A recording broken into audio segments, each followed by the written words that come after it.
Assalamualaikum warahmatullahi wabarakatuh. Selamat pagi para netizen di mana saja Anda berada. Salam opini rakyat. Saudara, menerjang pro dan kontra melewati gelombang aksi penolakan kenaikan pajak pertambahan nilai alias PPN menjadi 12% tetap berlaku pada 1 Januari 2025. Naik 1% aja kok ribet banget sih? Tunggu dulu, bukan gitu cara hitungnya. Kenaikan PPN dari 11% menjadi 12% itu artinya beban tambahan yang dipikul masyarakat bertambah sampai 9%. Bukan cuma naik 1% poin loh. Coba bandingkan dengan kenaikan upah buruh nasional. Upah naik 6,5% untuk menutup kebutuhan hidup yang harganya dipastikan naik lebih tinggi. Benar, pada akhirnya PPN 12% akan berlaku untuk semua jenis barang dan jasa yang selama ini memang dikenai pungutan. Pemerintah memberi stimulus hanya 2 bulan. Tapi perlu dicatat, ini untuk kenaikan harga barang yang ditanggung masyarakat selama-lamanya. Kemana janji pemerintah yang bilang PPN hanya berlaku selektif untuk barang mewah? Apakah sabun, shampoo, deterjen termasuk barang mewah? Atau kalau setiap saat dipakai masyarakat miskin, apakah masih termasuk barang mewah? Warga Indonesia bersiaplah berhemat atau keluar uang lebih besar, ini pun kalau punya uang. Tapi tenang, pemerintah kan sudah akan memberikan keringanan.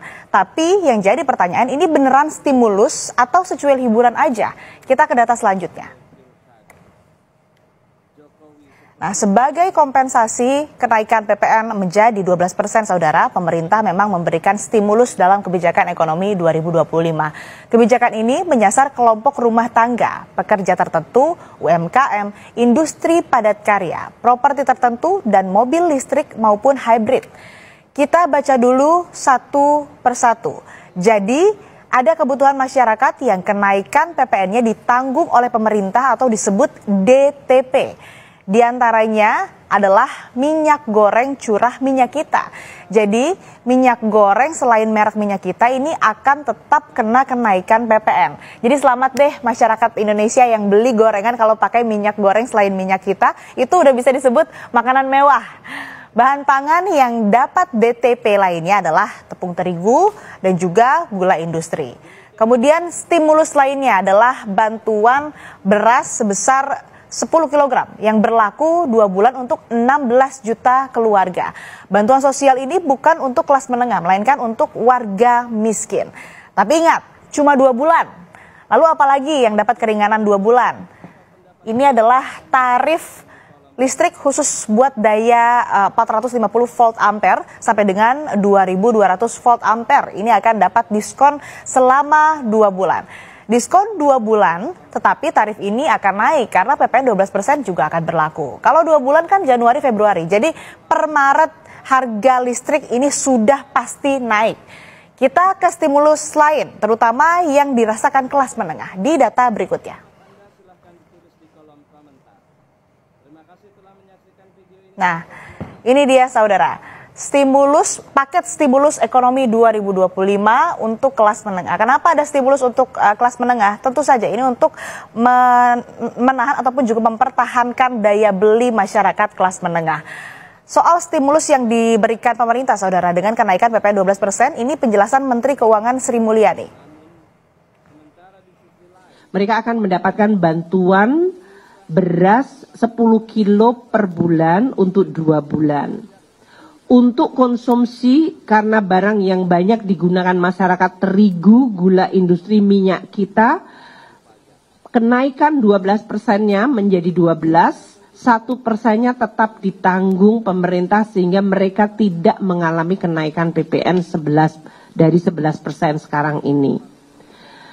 Dan kita juga memberikan untuk rumah tangga diskon listrik 50% selama 2 bulan Januari Februari untuk yang berlangganan daya 2002 watt ke bawah. Kita bahas lagi apa saja paket stimulus ekonomi 2025 untuk kelas menengah. Pertama, ini PPN DTP properti. Jadi untuk properti yang punya harga jual maksimal 5 miliar rupiah, ini dengan pajak yang maksimal juga 2 miliar rupiah, ini dikenakan DTP properti atau pajak yang ditanggung oleh pemerintah. Diskonnya yang diberikan ini 100% berlaku dari bulan Januari sampai dengan Juni 2025. Lalu diskon 50% ini diberikan mulai dari pertengahan tahun 2025 sampai dengan akhir tahun 2025.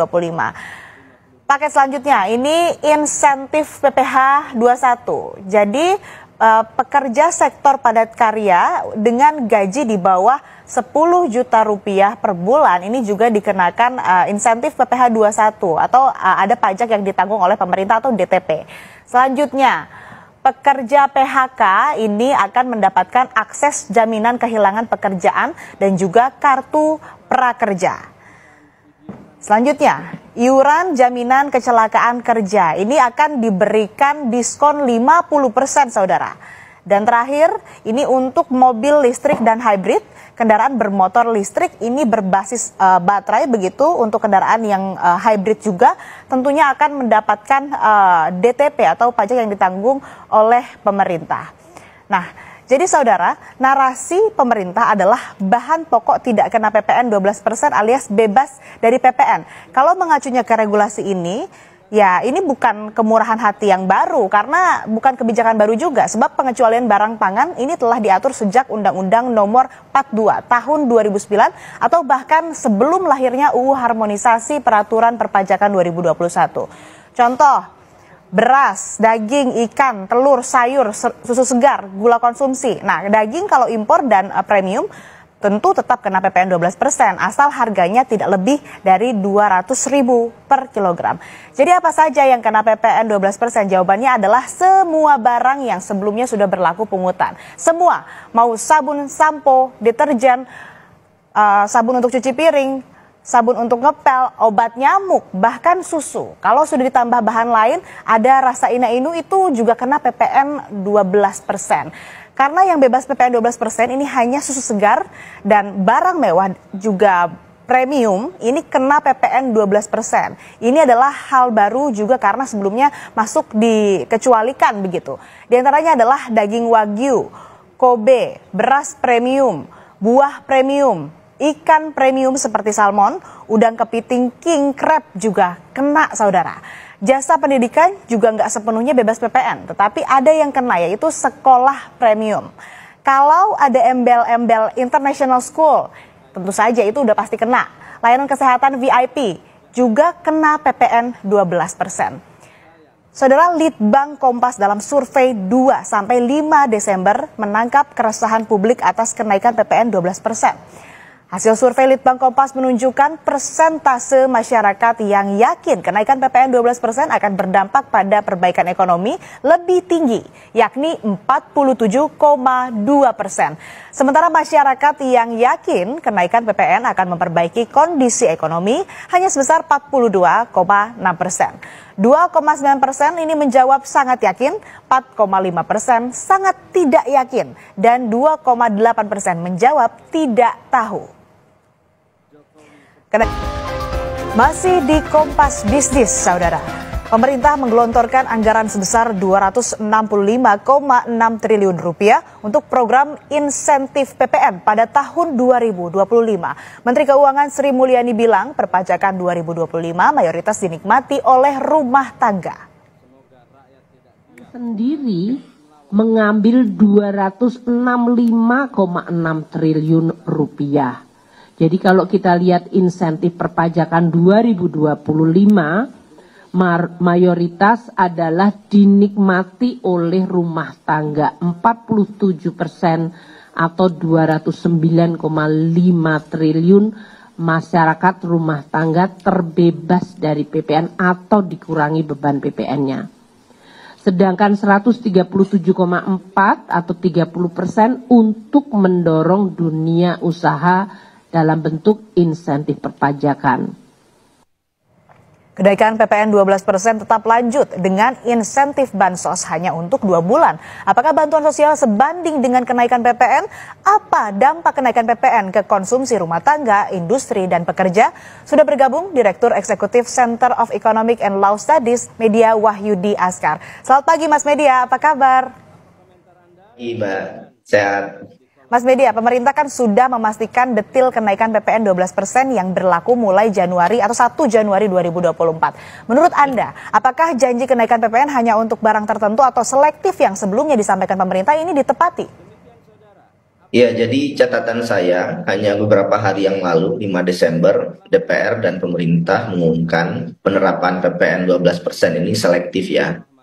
Dan kemarin pemerintah mengumumkan ditetapkan untuk semua barang, jadi tidak hanya barang mewah saja. Jadi memang sekarang orang tua kalau pengen beli pulpen, buku, dan seragam sekolah anaknya akan kena kenaikan pajak PPN 12%. Komoditas sehari-hari, kecuali barang pokok ya tentu saja dikenakan pajak tambahan.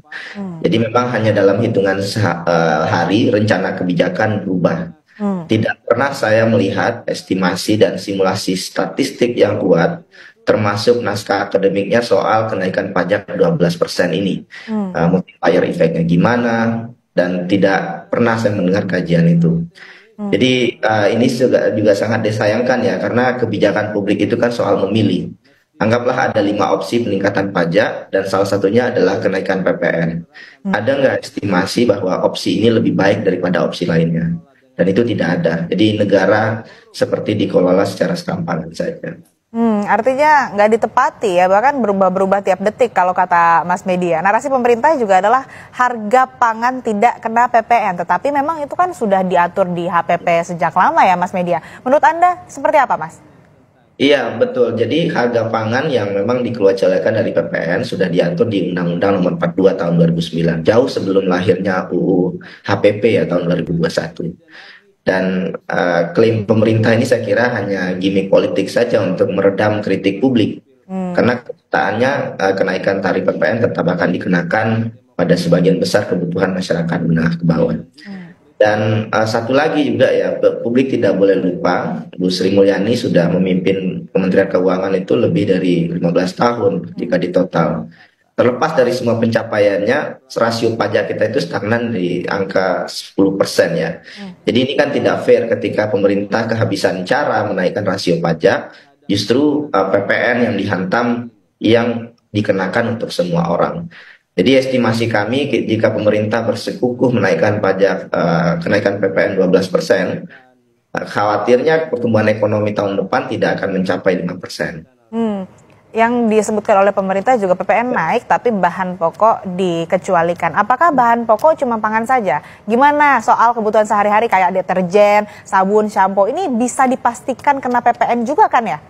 Iya betul, pasti kena PPN. Jadi PPN akan tetap naik untuk hampir semua komoditas ya, kecuali memang barang pokok tadi yang sudah disebutkan. Dan tadi juga sudah disampaikan ya, kenaikannya itu sebetulnya jika dipersentasekan ulang itu 9%. Karena di sosial media ada yang bilang wah cuma 1% saja, tidak, ini 9%. Jadi kalau estimasi saya dengan data Susenas itu, kenaikan 12% PPN itu, dari 11% ke 12%, maka konsumsi masyarakat miskin itu meningkat Rp101.880 per bulan. 100 ribuan per bulan. Kenaikannya dari mana? Ya dari itu, kenaikan harga sampo, ongkos ojek karena inflasi, sepatu sekolah, kaos kaki gitu ya. Dan ada satu lagi yang tidak diungkap pemerintah saya kira. Pada saat PPN dinaikkan sehari ini, pajak untuk perusahaan besar itu diturunkan dari 25% jadi 22%. Bahkan rencananya mau turun lagi jadi 20%, gitu ya. Sementara PPN dinaikkan, dan PPN itu kena ke semua orang. Jadi rasa keadilannya dari mana, gitu.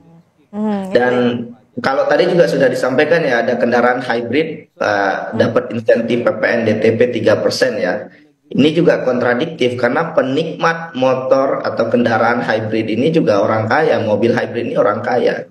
Jadi yang menikmati insentif juga sebagian besar juga adalah orang kaya. Jadi kita membangun ini untuk siapa sebenarnya? Untuk orang kaya atau untuk orang miskin?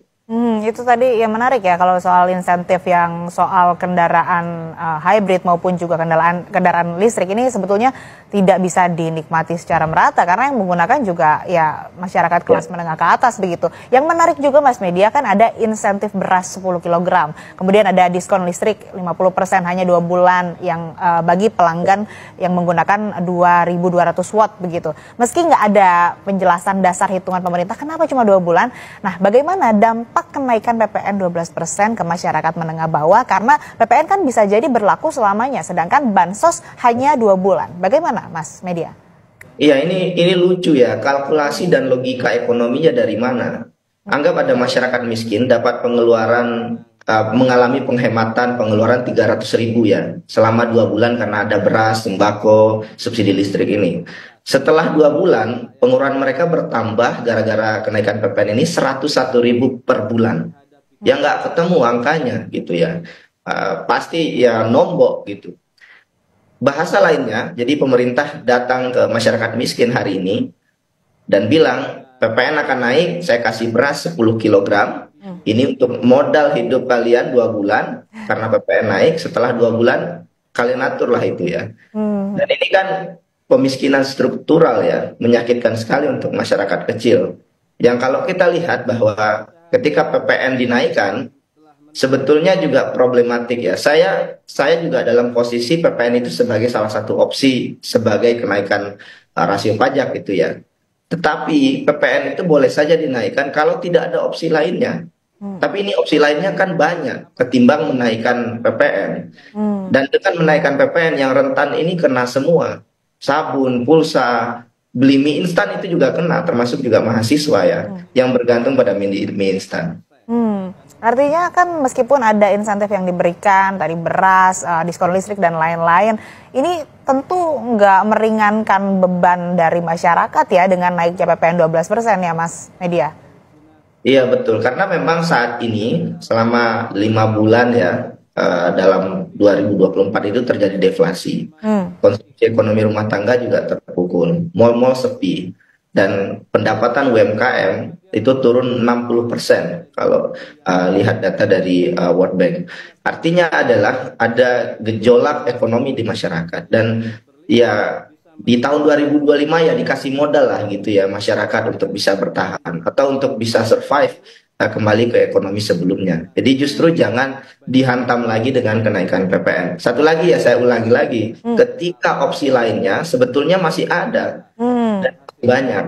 Dan tadi pernyataan Bu Sri bahwa ada subsidi 265 triliun untuk masyarakat miskin lewat insentif PPN.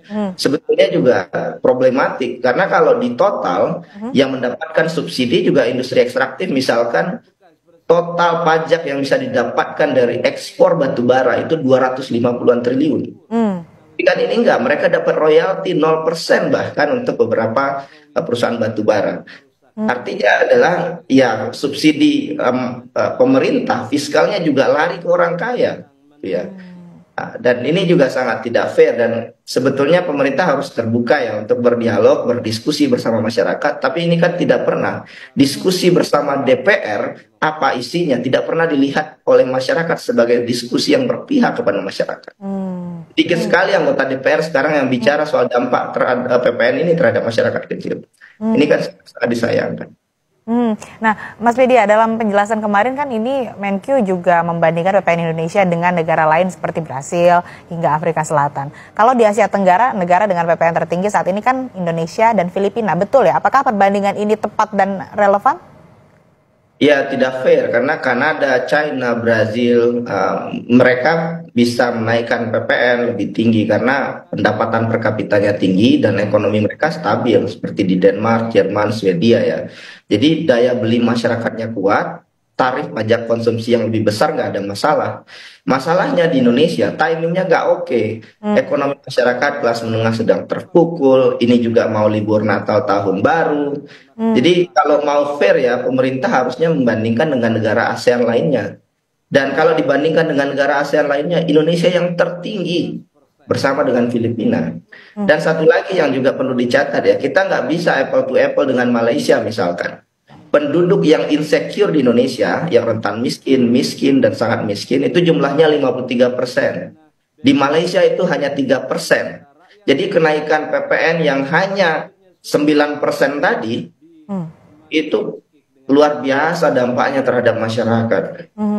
Artinya kenaikan PPN 12% ini meski disertai dengan adanya insentif dari pemerintah untuk masyarakat miskin, kelas menengah, dan lain-lain ini tentu saja tidak berdampak besar begitu. Karena dampak negatif yang dirasakan masyarakat lebih besar. Tidak mampu menopang kemudian kehidupan masyarakat ke selanjutnya begitu, karena ini insentifnya cuma 2 bulan, dan ini yang memang menjadi perhatian bagaimana kemudian pemerintah memutuskan kebijakan yang tentunya tidak membebani masyarakat, karena yang penting adalah daya beli masyarakat menengah. Kalau sudah tergerus kan juga jadi repot juga nih pemerintah, begitu ya. Terima kasih Mas Media telah bergabung bersama kami di Kompas Bisnis. Sehat selalu Mas Media. Demikian saudara, apa pendapat Anda? Silahkan ditulis di kolom komentar. Terima kasih telah menyaksikan video ini sampai selesai. Salam hormat. Wassalamualaikum warahmatullahi wabarakatuh.